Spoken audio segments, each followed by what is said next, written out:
Glória a Jesus Cristo, né? E a luta é grande, mas a gente sabe que Deus ele é maior. Apesar de a gente saber disso tudo, a gente fica triste, chateado, mas Deus sempre está no controle de tudo. Ele sempre tem o seu propósito em tudo, né? E eu louvo a Deus por causa disso. A gente vê as coisas acontecer e às vezes pensa o porquê eu, mas Deus tem um motivo para tudo. Então vamos lá em João 16, verso 33.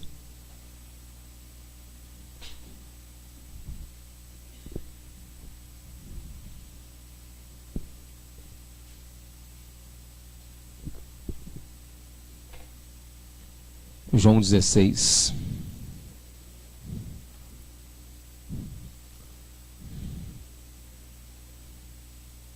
Vamos dar uma passeadinha na Bíblia.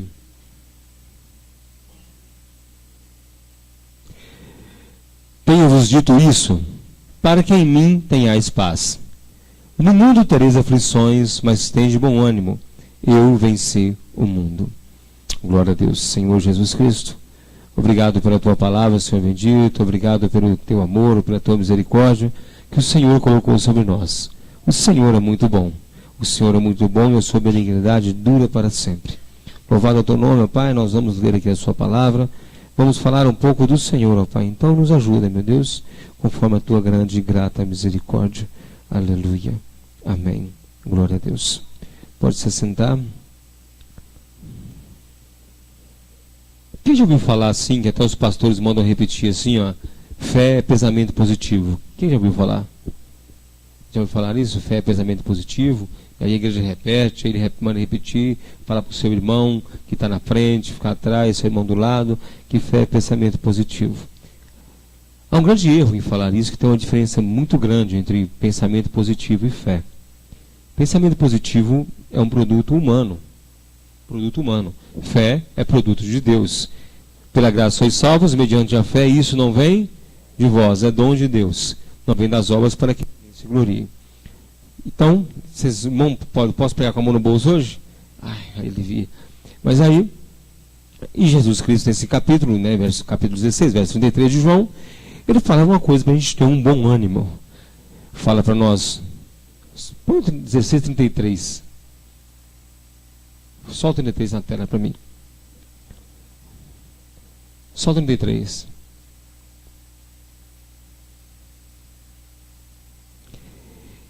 E ele solta essa máxima, depois de falar com os discípulos que ele ia embora, né? Ele ia chegar também uma hora que todo mundo ia embora e ia deixar ele só. E apesar de tudo, ele não estaria só, porque o Pai estaria com ele.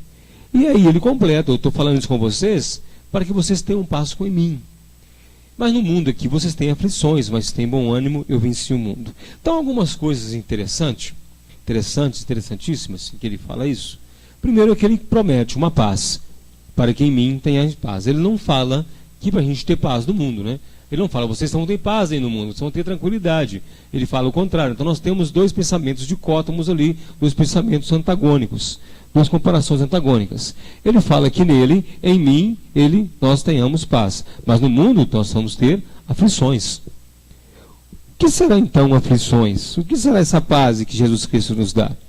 Apesar de ter se pregado para todo lado, ter se falado que quando você vem para o Evangelho, a sua vida é colocada em ordem de tal forma em que nada mais fica fora do lugar, em que nada mais vai te incomodar, em que nada mais vai te trazer problema, e que você agora é um filho de Deus, e como filho de Deus, você tem direito a todas as heranças que foram prometidas para você, as não sei quantas, 365 não temos na Bíblia, a não sei quantas promessas que tem na Bíblia, são todas para você e cabíveis em sua vida. São todas, então, estritamente dirigidas para você que agora se tornou um cristão, se tornou um crente, um evangélico, agora você é membro da nata da sociedade, da nata dos céus, porque agora você manda em tudo, até em Deus agora você pode mandar, porque afinal você agora é a coisa mais preciosa para Deus. Isso que é ensinado por aí. E que se você tiver alguma luta, algum problema, então há um pecado oculto em sua vida e que você tem que resolver. Porque afinal, você tem que estar puro e santo para Deus te abençoar. E que toda luta, todo problema, toda doença, tudo é fruto de pecado. Que coisa terrível é pecado, então. Que coisa assim potente é o pecado, que anula toda a graça, todo o amor, todo o poder de Deus, e que esse Deus é esse, que eu posso reinar sobre ele, eu posso intimidá-lo conforme a minha posição de crente, mas, na verdade, esse crente que pensa assim, eles não encontram uma coisa, não encontram paz. Crente que pensa assim não tem paz em hipótese alguma, em instância nenhuma, em nenhum extrato da sua vida ele não tem paz. O crente que assim age, que assim pensa, que assim aprende, ele não alcança paz em lugar nenhum.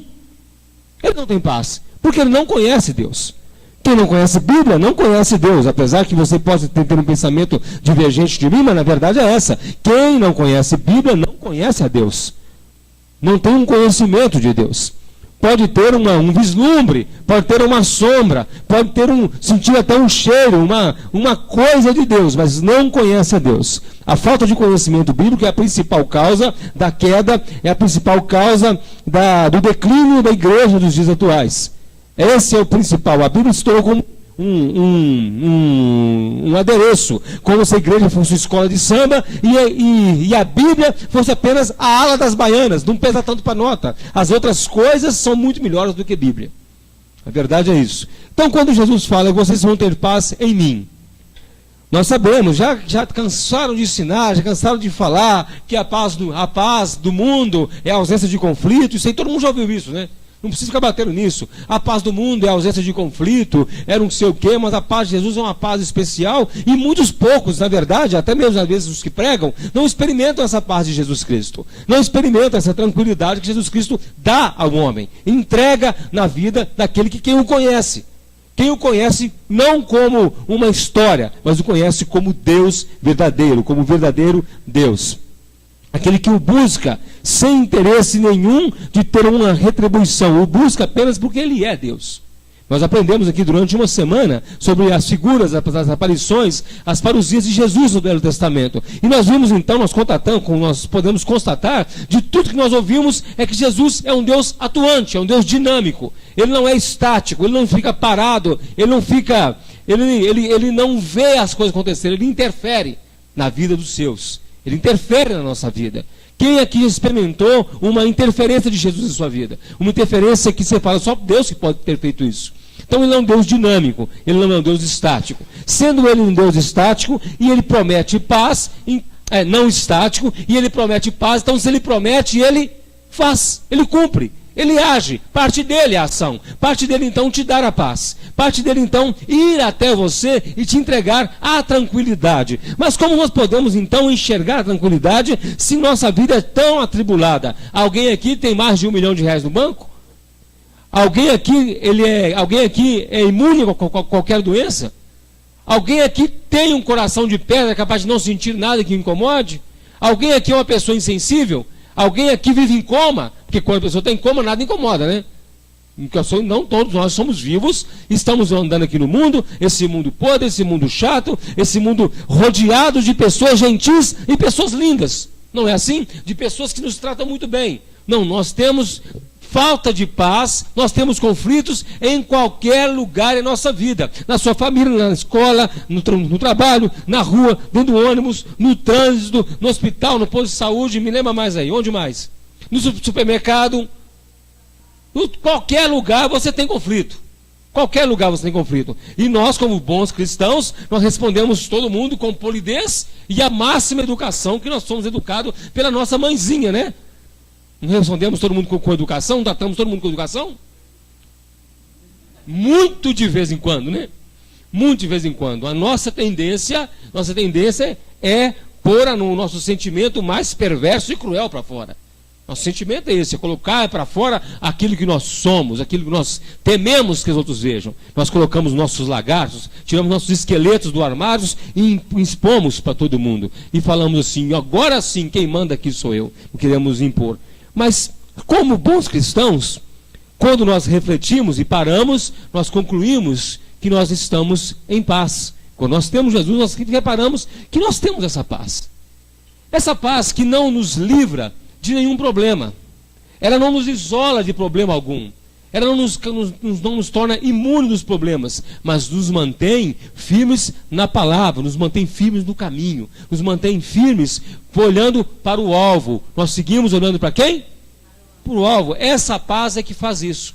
Essa paz nos dá uma garantia em que nós, apesar de todo o conflito, apesar de tudo que acontece, nós estamos sempre reconciliados com Deus. Nós temos reconciliados, nós temos sempre uma reconciliação com Deus. Apesar de brigarmos, de fazermos tudo, nós voltamos para o nosso lugar de paz, voltamos para a nossa condição de salvos, voltamos para a nossa condição de cristão na sua essência mais pura possível.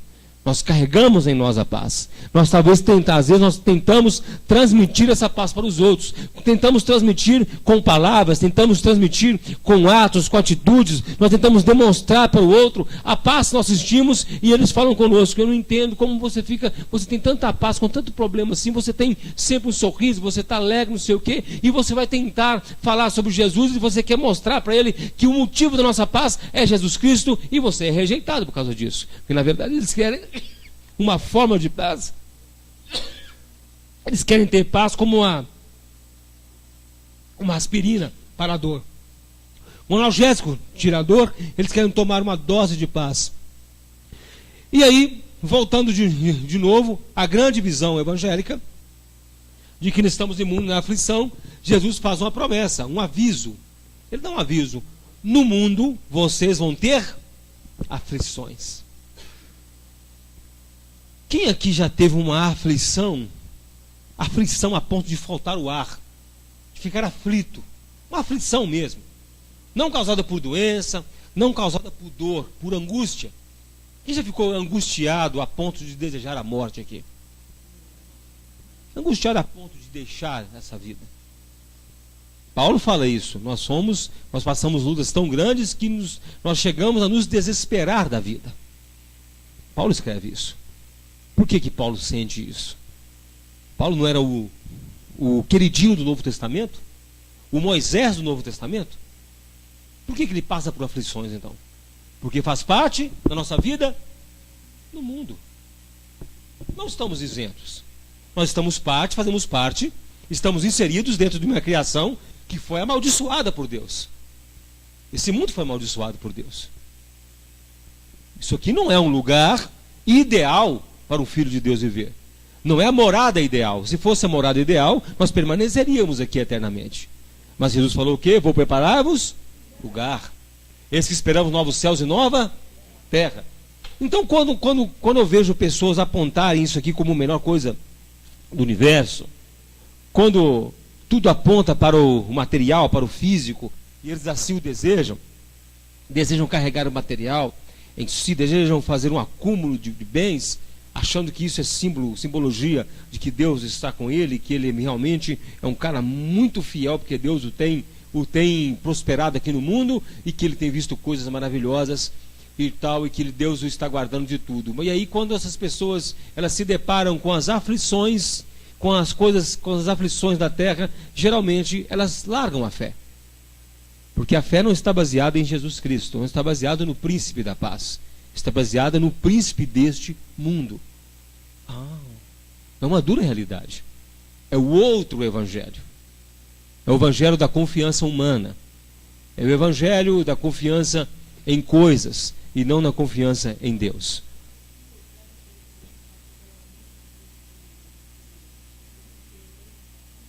Sim, porque tudo aponta para que tudo isso te darei se prostrado me adorares. Então, esses se acham imunes de toda perseguição, imunes de toda doença. E quando deparam com um crente, com um cristão que passa por problemas, esses que formulam as teorias: você está em pecado, você não é dizimista fiel, você está passando por problemas que você tem algum pecado não confessado e algum pecado oculto. Eu dei uma resposta uma vez para o rapaz, ele não gostou muito não, né? Ele falou que eu estava andando em pecado, devia ter algum pecado oculto. Eu falei com ele o pecado oculto que eu tinha, ele não gostou muito não, né? Foi uma resposta bem dada. Eu falei: deve ser esse pecado oculto então, né? Aí, porque eles creem num Deus que carrega um Deus que carrega um monte de flecha nas costas, e que quando você peca, você tem algum pecado, Deus joga umas flechas nas suas costas, você está marcado para sempre, para sofrer para sempre por causa disso. Mas eu creio num Deus que perdoa pecado, eu creio num Deus que faz que realiza em mim um novo nascimento. Eu creio no Jesus Cristo que perdoou os meus pecados e que eu ando em santidade porque Ele me santifica. Porque não eu me santifico com o meu poder, não, Ele me santifica. Então, aflições do mundo. As aflições do mundo, elas vêm em todas as instâncias. Elas vêm de todas as formas.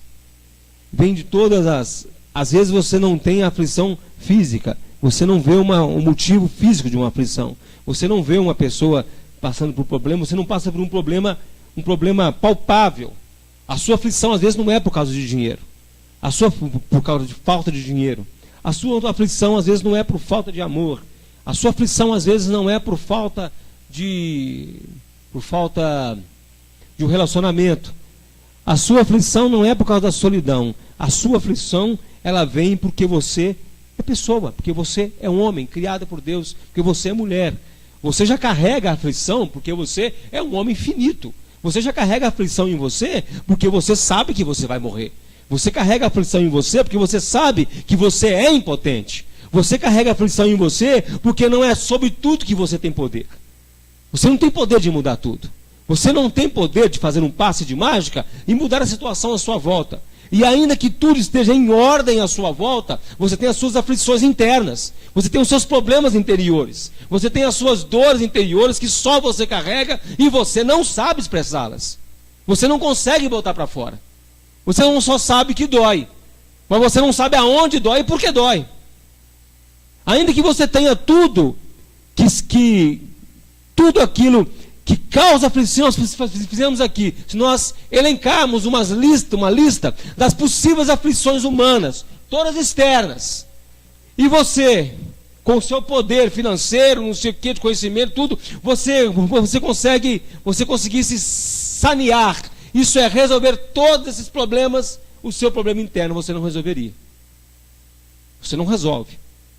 Você não resolve. Ah, mas eu vou num psicólogo. Sim, pode ir no psicólogo. Você vai falar, ele vai te ouvir, falar, e você vai achar que resolveu, porque ele te ensinou a sublimar os seus problemas.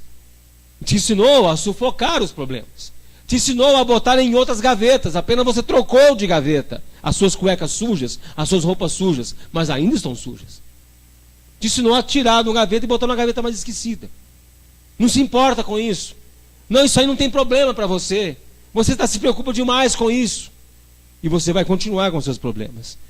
Então nós vamos então agora comparar esses problemas internos com a paz de Cristo, a paz de Jesus. Todos nós aqui temos as mesmas gavetas de roupas sujas.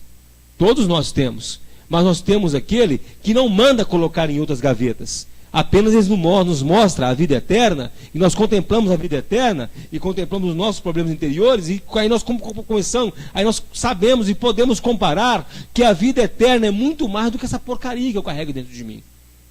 Muito mais do que os problemas que eu tenho. Muito mais do que essas dores que eu carrego, a vida eterna é muito mais do que isso. Então a paz de Jesus não se resume a um sentimento.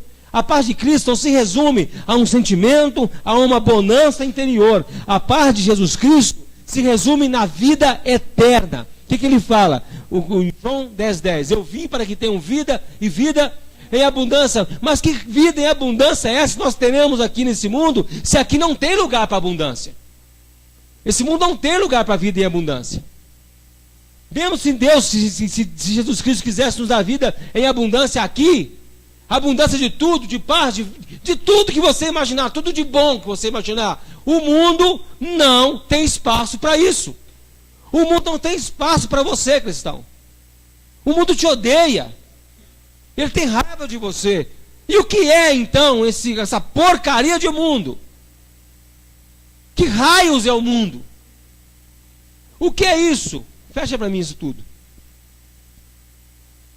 O que vem a ser esse tal de mundo? Por que eu vou ter aflição nisso aqui? Cadê o apagador?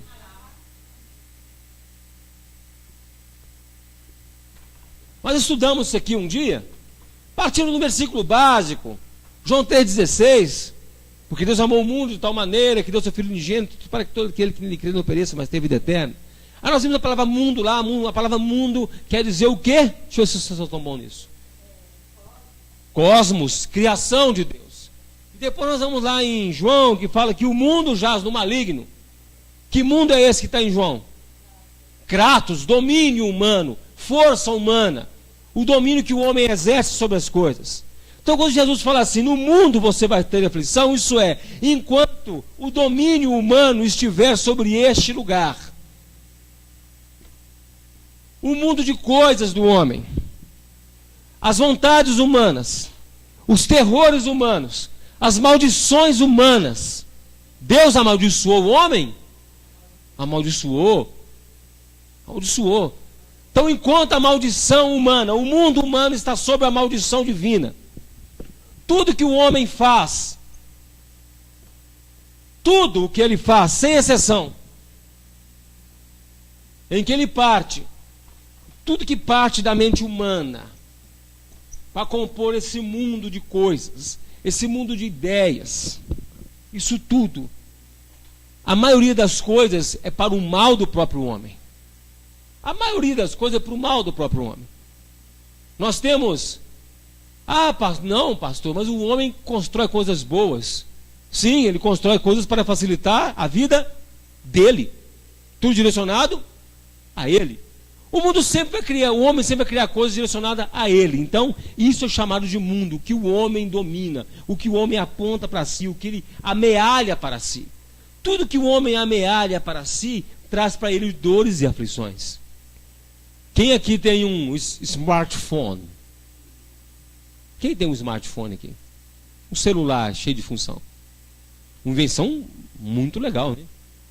Muito boa, um smartphone, um celular, muito legal. Mas toma o nosso tempo. E já tem psicólogo, estudo, falando que isso faz mal, não sei o que então. Então tudo que é para facilitar, nós sempre carrega a pecha de porcaria, que nos prejudica. Tudo, carro, tudo que você imaginar, o homem vai ficando egocêntrico. Tudo aponta para o seu coração mesquinho. Tudo, o homem se sente poderoso, o homem se sente cheio de si. E essas pequenas coisas que vão acumulando dentro de si, vão afastando cada vez mais de Deus, porque cria uma independência de tudo. Viu como a tecnologia é inteligente, como a medicina é inteligente, como isso é inteligente, como as estratégias do homem são inteligentes, os negócios são inteligentes, tudo é inteligente, tudo é inteligente. Esse mundo traz aflição para si mesmo. As aflições do mundo não são apenas as dores, doenças, não são apenas as coisas que nós conseguimos ver, um hospital, né? um necrotério, assassinatos. Muito mais do que isso é a aflição em que não é palpável. O mundo é cheio dessa aflição. O mundo carrega uma expectativa. Nós vemos esses dias. Quem aqui já leu, já conhece um pouco de história, que já leu sobre 1968? Quem já leu sobre o ano de 1968? Né, sobre as grandes revoltas no mundo. O mundo todo foi agitado por revoltas. 1929, o craque da Bolsa nos Estados Unidos, em que quebrou a Bolsa de Valores nos Estados Unidos ficou na miséria. Causou aflições. Alemanha, 1922, a quebradeira na Alemanha, aflição. Porque não tinham nada, isso se resume ao poder aquisitivo, ao poder de ter as coisas. Se o homem não tem, ele fica aflito. Se o homem não consegue suprir a necessidade básica de comer, ele fica aflito. Então Jesus está falando apenas, não é que eles falam assim, é perseguição do Evangelho. Essas expressões que ele fala, volta para mim o texto, é perseguição do Evangelho, é isso, é aquilo, não é muito mais do que isso. É a aflição inserida no homem, no contexto do mundo. A aflição que o próprio homem constrói para si. A Torre de Babel. Qual era a intenção da Torre de Babel? Qual? Subir até o céu, mas causou o quê? A aflição que dura até hoje. Em que as línguas, cada nação fala uma língua. Né? A aflição. Então tudo que o homem quer fazer vai trazer uma aflição. Vamos voltar agora. Então, paz,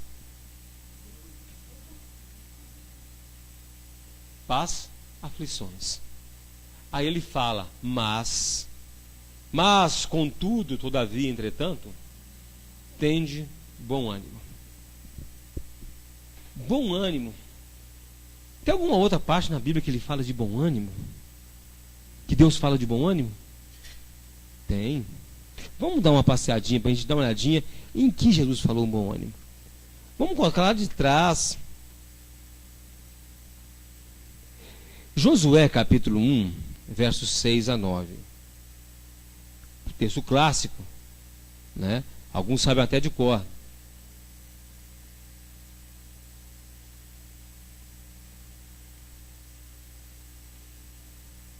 Esforça-te e tem bom ânimo, porque tu farás a este povo herdar a terra que jurei a seus pais lhe daria.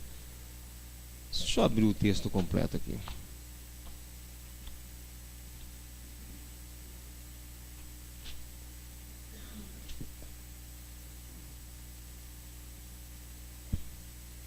Então somente esforça-te e tem muito bom ânimo, para terdes o cuidado de fazer conforme toda a lei que Moisés te ordenou. Dela não te desvies nem para a direita nem para a esquerda, para que prudentemente te conduzas por onde quer que andares. Não se aparte da tua boca o livro desta lei, antes medita nela dia e noite, para que tenhas cuidado de fazer conforme tudo quanto nele está escrito, porque então farás prosperar o teu caminho e serás bem-sucedido. Não te mandei eu? Esforça-te e tem bom ânimo. Não temas nem te espante, porque o Senhor teu Deus é contigo por onde quer que andares. Reparou quantas vezes ele falou bom ânimo? E o final do verso 9, em que ele já completa, ele fala mais coisas. Esforça-te, tem bom ânimo, não temas, nem te espantes. Ele está falando aqui de sentimento de anjo, angelical? Ele está falando para quem isso aqui?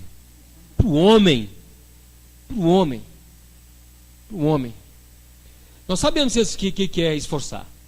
Sabemos. Sabemos o que é não temer, não é? E sabemos o que é não se espantar. E por que tem o tal de bom ânimo aqui de novo? O que é o bom ânimo? Não desanimar. Não desanimar é para não ter, é para que tenha ânimo. Não desanime, tenha ânimo. Bom ânimo, então, ele é muitas vezes confundido com fé. Por isso é que os pastores falam, pensamento positivo é igual? Não. Eles falam isso, mas não é.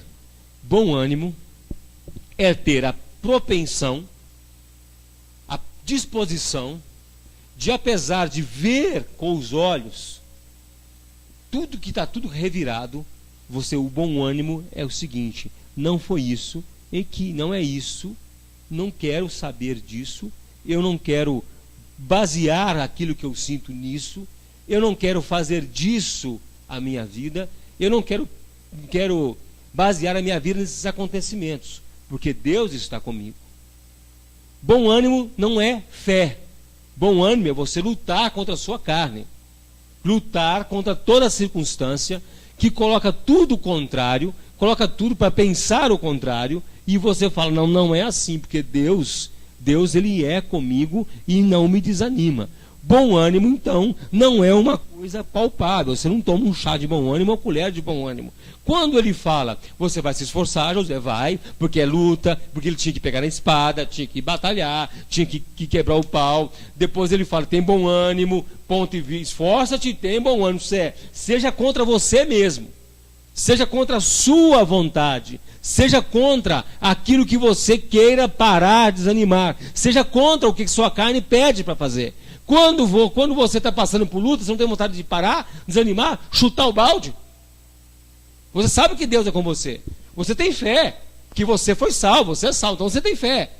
Mas você, às vezes, você nem quer crer mais que você tem fé. Você acha que você nem tem fé mais. Não, Deus me abandonou. Quem já pensou aqui que Deus já te abandonou? Estou abandonado, me julgou para escanteio. Né? Me deu um chute nos quartos, eu caí lá no canto. Né?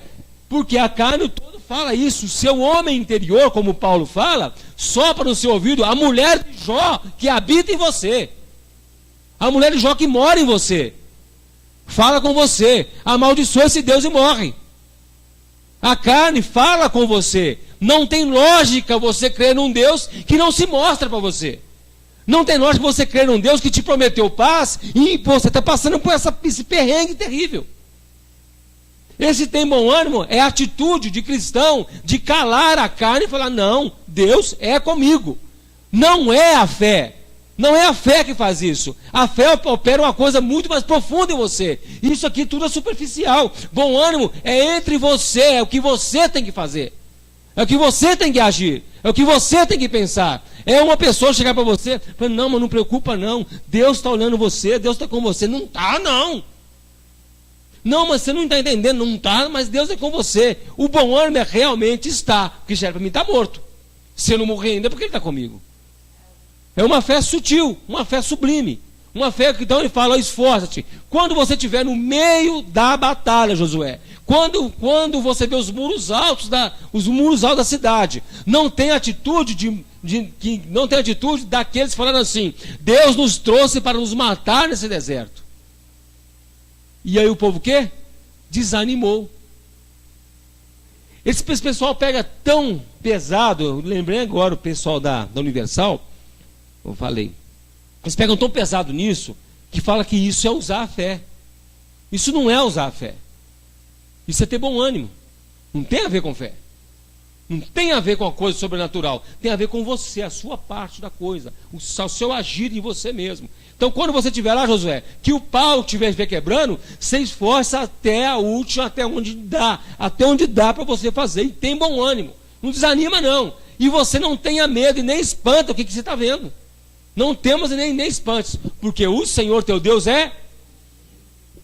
Então a fórmula do bom ânimo é baseado na fé. Por que ele sabe que o Senhor teu Deus é contigo? Por que ele tem essa convicção? Aí essa convicção é fé. Deus é comigo. Ele é comigo. Você vê isso sutilmente em alguns textos da Bíblia, quando fala, por exemplo, em Provérbios, o Senhor confirma os passos do homem bom. O que? Ele está agindo porque Ele é. A pessoa às vezes fala assim: não, Deus tem que me confirmar para fazer as coisas. Isso não tem bom ânimo. Bom ânimo é a ação. É agir, é o viver. O fato de você viver, você tem bom ânimo. O fato de você ser crente e confiar em Deus, já tem bom ânimo. Quantas pessoas, só de você conversar com Ele, te dá vontade de ir para a cama dormir. Porque ele te coloca assim, não dá vontade de sair de casa, de tanta lamúria da vida. E você olha assim, a pessoa tem tudo para dar certo. E a pessoa não quer. Aí vem Jesus e fala com Josué: vai lá, cara. Já espantou, já teve medo, já espantou. Mas o que isso tem a ver? O que isso tem a ver com a gente? O que isso tem a ver com nós? Lembra quando Jesus vai lá no barco? Vamos ver aqui o texto.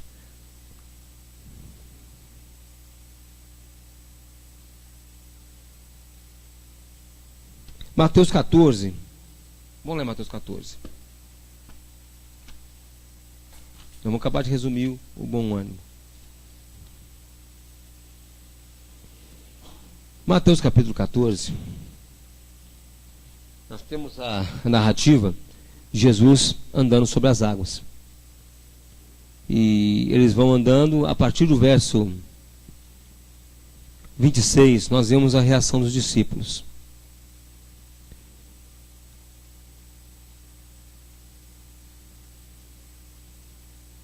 Vamos ler a partir de 4.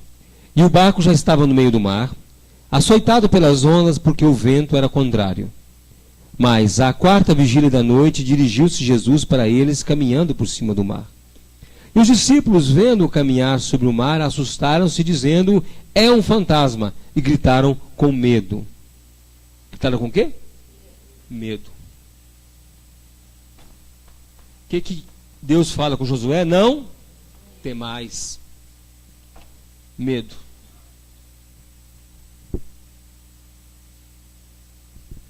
Começaram a gritar com medo de fantasma. Cansaram de andar com Jesus, cansaram de ver milagre. Aí vê alguém sobre as águas, é um fantasma. Toda mitologia, toda crença humana Toda civilização humana tem a cultura dos fantasmas.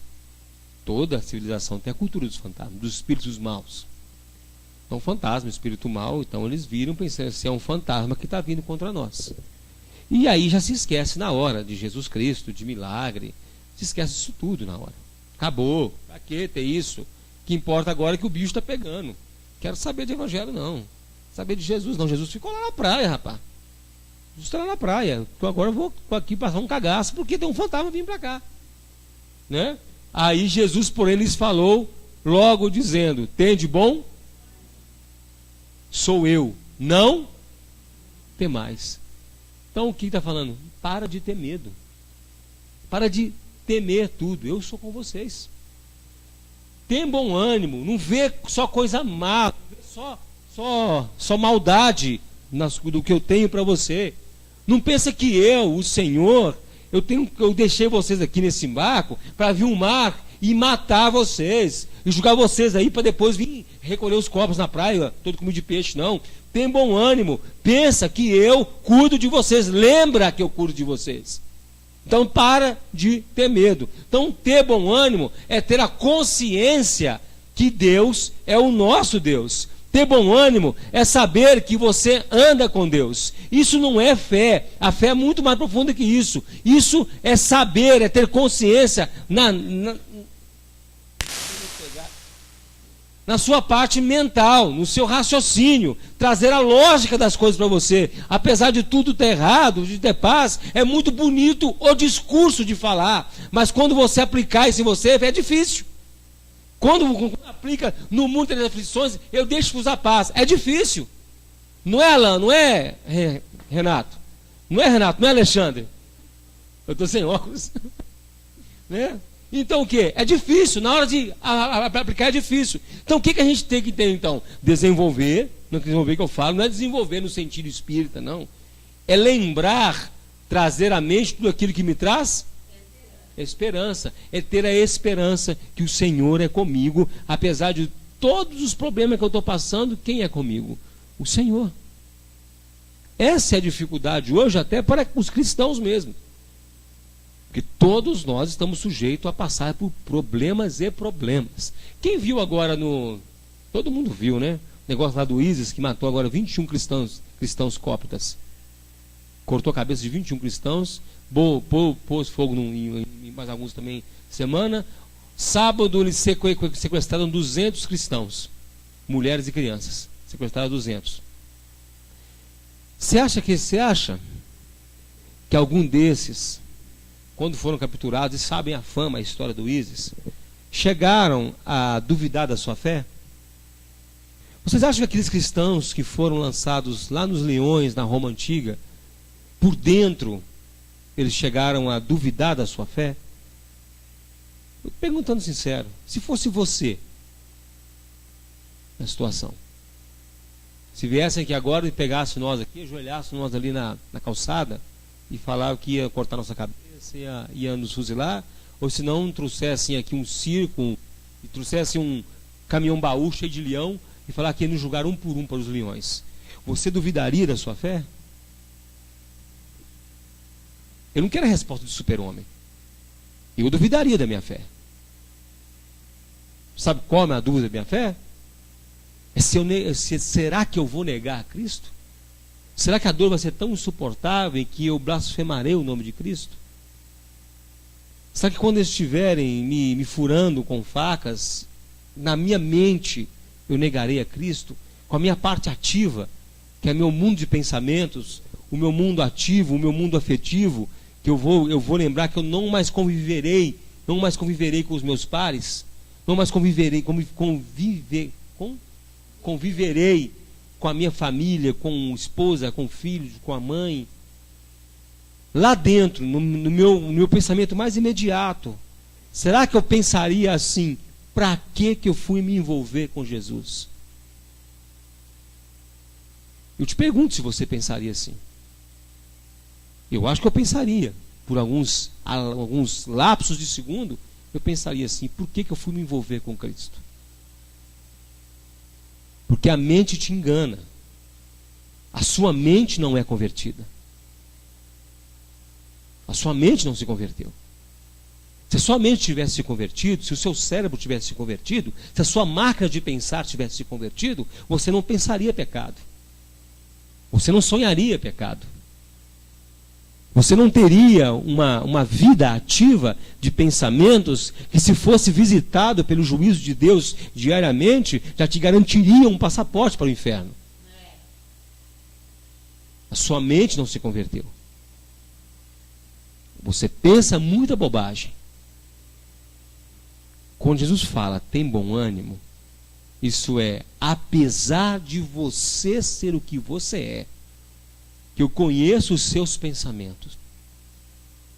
Não se assuste, não te espantes, não tenhas medo. Eu tenho paz para você. A minha paz está sobre você, muito mais profundo do que você acha. Então deixe você ter um bom ânimo. Ânimo vem da palavra, vem do verbo animar. E o que é animar? Mexer, movimentar, dar vida. Animar é dar vida. Então quando ele fala tem bom ânimo, ele fala coloque em você uma atitude de maneira que você se policie de tal forma em que você não se fie em nada que é contrário à sua fé, nada que é contrário à sua crença, nada que é contrário à minha obra em você. Quando você se coloca contrário ao que o Senhor fez, o exemplo do povo de Israel, tirou do Egito, viu maravilhas, viu praga, viu gente morrendo, viu rã, viu tudo, os egípcios sofrendo. De repente viu o céu escurecer, depois viu o primogênito morrer. Eles saem, e sai cheio de ouro, né? Sai cheio de riqueza. Deus ainda dá para eles um totozinho, toma aí, um dinheirinho para você ainda um bônus para você gastar na viagem. É o fundo de garantia. Primeiro obstáculo que eles acharam, qual foi? O Mar Vermelho. Qual que é o ânimo deles? O Senhor nos trouxe aqui para nos matar. Vimos todas as maravilhas, mas estamos aqui para morrer. E a Faraó. E tinha nuvem e tinha coluna de fogo. Aí passou o Mar Vermelho. O mar abriu, foi espalhado de um lado do outro. Que maravilha! Deus é maravilhoso. Barriga roncou. Necessidade imediata. Quero carne. Estou com fome. Mas nos mataram aqui. Toma maná. Olha que coisa gostosa que Deus mandou. Mas chega de maná. Eu quero carne. Agora eu quero carne. Eu quero tudo. Tudo que é meu, eu tomo posse. Deus manda codornizes e fala: vocês vão comer carne até sair pelo nariz. Isso é para vocês calar a boca. E por aí vai, por aí vai, por aí vai, por aí vai, por aí vai. E eles não tinham o Espírito Santo em deles. Não tinha. Não tinha o Espírito Santo agindo neles. Até que chega a época da igreja. Aí nós vemos todo mundo. Toda a história da igreja nós sabemos. Mas aí nós temos uma coisa diferente. Agora temos quem em nós? O Espírito Santo. Mas mesmo assim a nossa mente briga contra quem? Contra o Espírito. Paulo escreve isso maravilhosamente, lindamente. O bem que eu quero fazer, isso eu não faço. Porque o homem que habita em mim, o homem interior, quer fazer o mal. Mas com a lei do pecado que habita os meus membros, eu quero pecar. Mas lá dentro, a lei, o meu coração, tudo ele quer o quê? Quer obedecer a Deus. Mas aí eu vou com essa coisa mental, essa luta, essa briga. Você fala assim, não incluso. Se você tivesse seguido a sua cabeça, desde que você converteu, conheceu mesmo o Evangelho, se você tivesse seguido a sua cabeça, se você tivesse seguido os seus pensamentos, eu te pergunto, você permaneceria na presença de Deus? Então eu te pergunto, é mérito seu? Quem é que age para você permanecer na presença de Deus? O próprio Deus. O próprio Deus. Porque você não tem bom ânimo. O seu ânimo é mau. Porque você faz parte de uma carne má, em que habita o quê? A maldade. Esse tem bom ânimo é muito mais agora profundo, tomou agora uma característica muito mais profunda do que apenas um sentimentozinho, uma confiançazinha, um pensamentozinho positivo. Não, esse bom ânimo é uma questão de vida ou morte para nós cristãos. De ter o quê? A confiança de que apesar de mim, eu mantendo em mim então, sempre a confiança, a fé, tudo em mim, de que o Senhor quer o melhor para mim. Quando então Jesus fala, deixe-vos a paz, a minha paz vos dou, ele fala então, porque você vai passar por um período, desde que você nasce até você morrer, em que essa palavra não vai fazer sentido nenhum para você. Porque você vai sentir dor na carne, dor na alma, dor no espírito, as pessoas vão te ferir, vão te perseguir, o mundo te odeia, toda a organização mundial te odeia. Ou você acha que tem algum programa social especial para a igreja? Ou você acha que a ONU tem um programa especial para os cristãos? Não tem programa para muçulmano, para cristão não. Para muçulmano eles têm. Guilhotina. Não tem. Porque o mundo, a organização mundial, o modo de organizar a sociedade do mundo, ele tem como cristão como alguma coisa indesejável. Não, pastor, não. Se você acompanhar alguns discursos de deputados e senadores nossos aqui no Brasil, eles metem o pau na igreja. Fala que cristão é retrógrado, que se não fosse os cristãos, já estaria liberado aborto, já estaria liberado o sexo explícito no meio da rua, o que se droga da maconha, mas a bancada do evangélica, os católicos, são retrógrados. Então, o mundo te ama, meu amigo. Você é uma pedra no sapato para qualquer projeto, de qualquer país, em qualquer instância, em qualquer governo e em qualquer tempo. Toda a Revolução Russa odiou os cristãos. O mundo nos odeia. Não, mas tem um país em que os cristãos são lá homenageados, os Estados Unidos da América, onde os cristãos são odiados de tal forma que são contaminados para que eles sejam anulados, toda a sua fé e sua crença, e na verdade os cristãos lá têm uma crença que não tem nada a ver com o cristianismo, só carrega o nome de cristianismo. São ateus. Eu não entendo cristãos ateus. Então esse bom ânimo é saber que o mundo me odeia, mas eu tenho paz em Cristo, é a consciência de que tem paz em Cristo. A consciência ativa, a parte ativa da sua cabeça. Ter um bom ânimo, partir de mim, então, que eu tenho que produzir em mim pensamentos de paz. Pensamentos que eu tenho sim, o Senhor é comigo. Eu tenho que falar, o Senhor é comigo. Eu tenho que lembrar que o Senhor é comigo. Eu tenho que pensar assim, não, apesar de tudo, o Senhor é comigo. Você acha que Deus vai ter que mandar um anjo toda hora, meter a espada no chão, abrir um buraco no chão, vir com a espada de fogo, trovão, o mundo escurecer, cair um facho de luz sobre você e falar assim, eu sou contigo, varão! E acaba tudo. É com você isso. Você acha que o Espírito Santo fala com você toda hora? Que Deus é com você? Você tem que fazer parte da sua cultura, parte da sua vida de pensamento. Já tem que estar intrínseco em você, para ninguém precisar falar com você. Aquilo que me dá esperança. Para trazer a memória, buscar, esforçar, trazer, botar na minha cabeça. Talvez você nunca passou por um momento desesperador a ponto de você esquecer de Deus. Esquece. Que é isso? Cristãos esquecem de Deus. Cristãos esquecem. Nem lembram de Deus. Não estou falando na hora não estou falando na hora de cometer pecado, não. É na hora de sofrimento. A gente costuma falar, nós oramos quando estamos sofrendo. A maioria não ora quando está sofrendo. A maioria de nós não ora quando está sofrendo. A oração entra lá em 5º lugar. 8º lugar. Mas, mesmo assim, ele tem paciência conosco.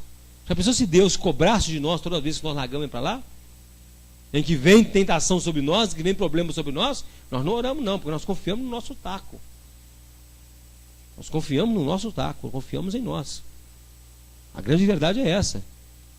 Nós achamos que nós podemos, que nós temos força, que nós somos aqueles queridinhos de Deus e que eu não preciso nem mais falar com Ele mais. E depois a gente vem, e quando a gente fala, igual eu estou abordando esse assunto, você pensa lá dentro de você, poxa, é assim mesmo.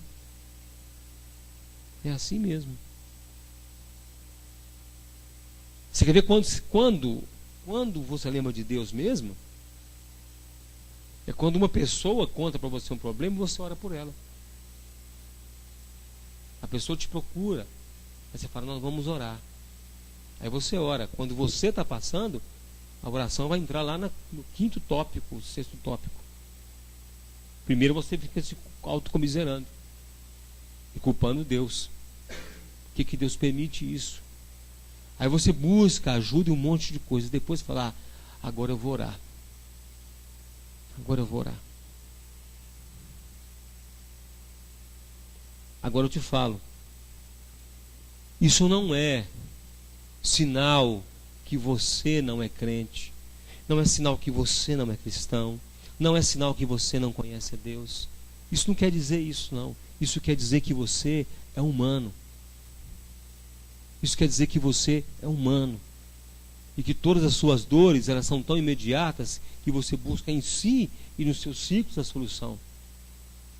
E que se não fosse Deus, quando os nossos inimigos nos perseguiram, nós seríamos devorados, porque nós estamos correndo sem Ele durante um tempo. Nós achamos que estamos sem Ele. Mas nós lembramos também, fala que quando nós oramos, o Espírito Santo intercede por nós com gemidos. É nessa hora que Ele está intercedendo por nós, em que nós não lembramos de Deus.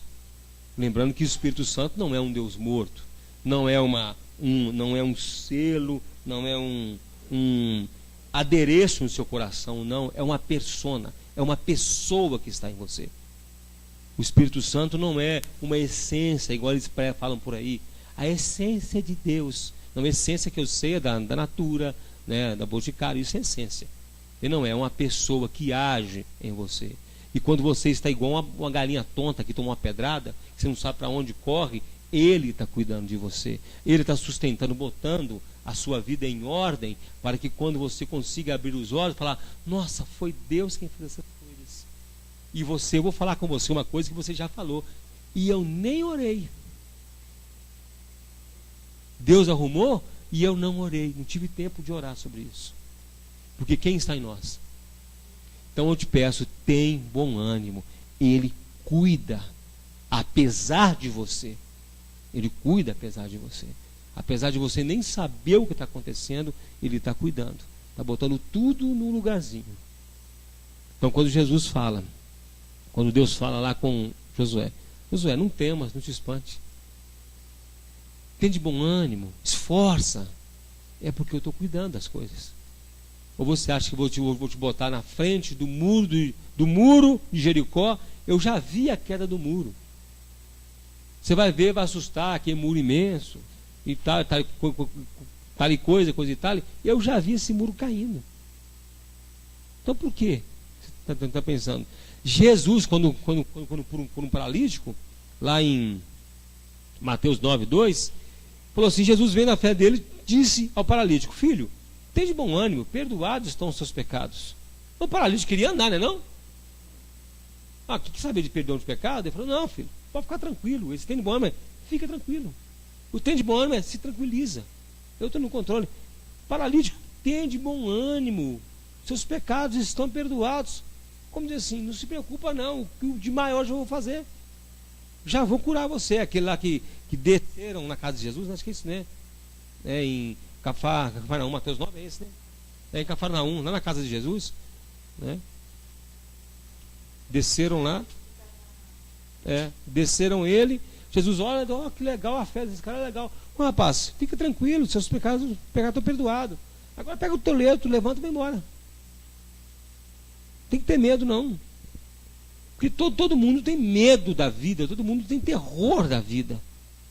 Nós carregamos medo, um medo horroroso da vida. Mas nós temos que ter o quê? Ânimo. Nos animar. Não desanimar das coisas. Talvez você nunca passou uma luta ferrenha na sua vida. Você nunca passou um problema pesado na sua vida. Mas quando ele vier, fica animado. Tem bom ânimo, porque assim todo mundo passou por problema. Todo mundo passa por isso. Você não é o primeiro nem vai ser o último. E em todas elas, aonde tinha cristão no meio, o Senhor cuidou de tudo. Amém? Deus te abençoe. Ricamente, eu estou sem relógio. Não, está aqui. Né? Deus te abençoe. Então, o bom ânimo na Bíblia, o bom ânimo que nós lemos, que eu tentei te explicar hoje, é isso. É não ter medo de nada. É saber que tanto pepino para a gente descascar, tanta coisa horrorosa, eu confio no Senhor. A confiança tem que estar em Deus. Eu quero que você tenha confiança em Deus, meu amigo. Curva sua cabeça no seu lugar. Senhor Jesus, que é sabedor de todas as coisas, que conhece o nosso coração, conhece a nossa vileza, tem misericórdia de nós, Senhor Jesus Cristo. Nós não pensamos, não fazemos o que gostaríamos de fazer. Não somos tão justos, ó Pai amado, o quanto nós pensamos. Não somos tão, ó Deus amado, tão teus assim como nós pensamos que somos. Nós negamos a nossa vida para o Senhor muitas vezes. Negamos nosso coração muitas vezes. E até mesmo, ó Deus, quando tomamos as cacetadas da vida, quando experimentamos o mundo como ele é, um mundo cruel, um mundo ingrato, experimentamos essa criação em que nós estamos envolvidos, o mundo, Deus, criado pelo Senhor, o mundo, ó Pai amado, caído, ó Deus amado, quando nós temos um contato com a realidade desse mundo, nós chegamos às vezes a nos desesperar, ó Deus. Nos ajuda a ter bom ânimo. Nos ajuda, Pai amado, no meio do desespero, lembrar do Senhor, no meio do desespero, ter o ânimo, Pai amado, de trazer à nossa memória o que nos dá esperança. O que nos dá esperança é o Senhor.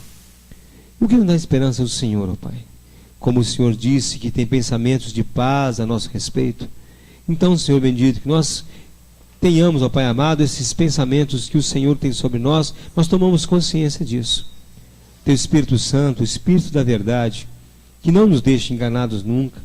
O Espírito Santo intercede por nós, interceda por nós e nos fortaleça. Nós precisamos do Senhor, ó Deus. Esse mundo, ó Deus amado, não tem nada que preenche a nossa vida. Preenche nossos sentidos, ó Pai amado. Preenche, ó Deus amado, ó Deus, as coisas da nossa carne, mas não preenche o nosso vazio, não preenche aquilo que pertence ao Senhor. Nos ajuda, meu Deus. Que apesar de nós, apesar da nossa rebeldia interna, apesar da nossa ignorância interna, que nós ignoramos o Senhor, às vezes propositadamente, de caso pensado, o Senhor tem feito a Tua obra em nós, ó Deus. Tem feito a Tua obra no nosso coração, ó Deus. Senhor bendito, não somos, ó Pai amado, mais desse mundo, não pertencemos mais a esse conjunto de coisas, ó Pai. Pertencemos ao reino do Filho do Seu amor, ó Pai. Então, Senhor, nos abençoa e tem misericórdia de nós, em nome de Jesus Cristo. Injeta em nós, ó Pai, um bom ânimo. Injeta em nós, ó Pai amado, injeta em nós o ânimo, o esforço, ó Pai amado. Tira de nós todo o temor. Nós te pedimos em nome de Jesus. Amém. Glória a Deus. Aleluia. Graças a Deus. Deus te abençoe, em nome de Jesus. Que o Senhor te abençoe, meu irmão.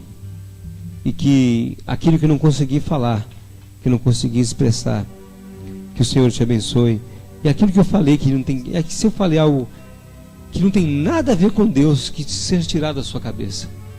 Mas que o Espírito Santo te incomode, o Espírito Santo te auxilie e te anime durante essa semana, em nome de Jesus. E eu pergunto para você, muito tempo eu não faço essa pergunta, eu pergunto para você, o quanto você quer conhecer de Deus.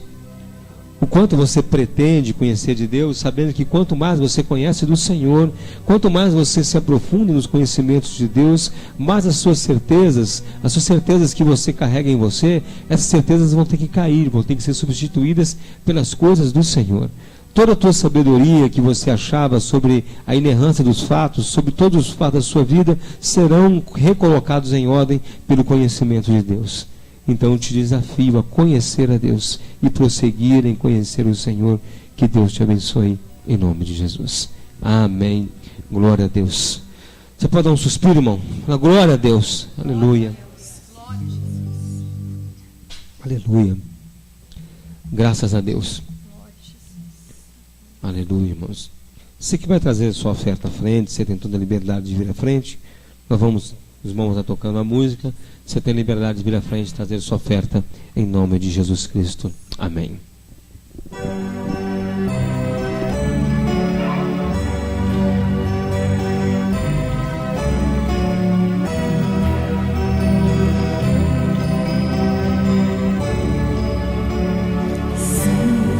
Deus é fiel para cumprir toda palavra dita a mim. Deus é fiel, Deus é fiel. Sim, Deus é fiel para cumprir toda promessa feita a mim. Deus é fiel, Deus é fiel. Glória a Deus. Eu não morrerei enquanto o Senhor não cumprir em mim. Senhor Jesus Cristo, não é com forma de barganha ou troca, ó Deus, que trazemos nossa oferta à frente, Deus. Não queremos barganhar contigo, Senhor bendito, porque o Senhor é dono de tudo, ó Pai, até da nossa vida. Mas nós, ó Pai amado, nós trazemos uma oferta à frente, ó Pai amado, em reconhecimento, ó Pai amado, do Teu poderio sobre a nossa vida, Deus. Sobre a Tua, Deus amado, a saúde que o Senhor derrama sobre nós, a sabedoria, tudo que o Senhor nos dá, Pai amado, até o ânimo de trabalhar de manhã, é o Senhor que nos dá, ó Deus. Te agradecemos no nome do Senhor Jesus Cristo. Amém. Glória a Deus. Deixa eu passar alguns recados. Viu o irmão Jairo chegando aqui, saindo? O irmão do irmão Jairo está passando um problema de saúde muito sério, né? Quem está cuidando dele é o irmão Jairo. Então eu queria que você estivesse intercedendo pelo irmão dele. Ele fez uma série de exames agora e está com os problemas sérios de saúde, deve começar o tratamento. E é um tratamento muito longo, então intercedam por ele. O irmão Jairo está muito abalado, porque são só eles dois de irmãos. E, o dia que minha mãe passou mal, eu encontrei com ele lá no UPA, ele estava com o irmão dele lá, e já estava muito triste. Agora ele ficou mais triste com o resultado dos exames agora. Então estejam intercedendo por irmão do irmão Jairo. Nelly não veio hoje, que ela está muito cansada, as dores melhoraram muito, a tosse melhorou muito, né? Não está tossindo. Terça-feira ela tem um exame, uma biópsia da medula. Estejam intercedendo por ela. Vai internar amanhã para fazer a biópsia da medula. Estejam intercedendo por ela e por cada um dessa igreja. Estejam orando no nome de Jesus Cristo. Como corpo de Cristo, eu peço oração por cada um de vocês. Estejam sempre intercedendo um pelos outros em nome de Jesus Cristo. Amém? Glória a Deus. É isso.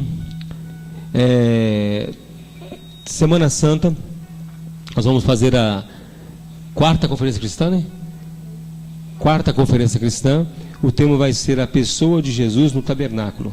Nós vamos estudar os 3 dias, sexta, sábado e domingo da Semana Santa. Você é nosso convidado.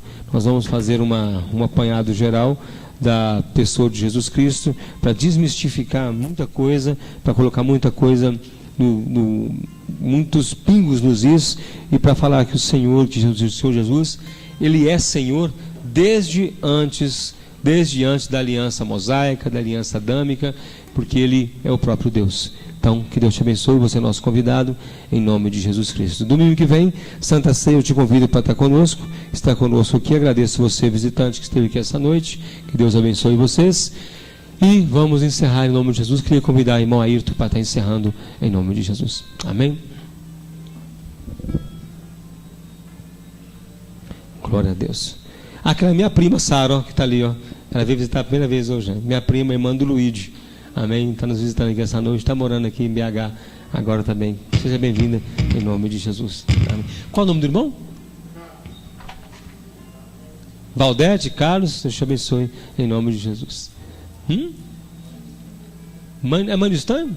E aí perguntar, será é mãe do Stanley? Ué, mesmo? Seja bem-vindo em nome de Jesus. Amém. Ayrton.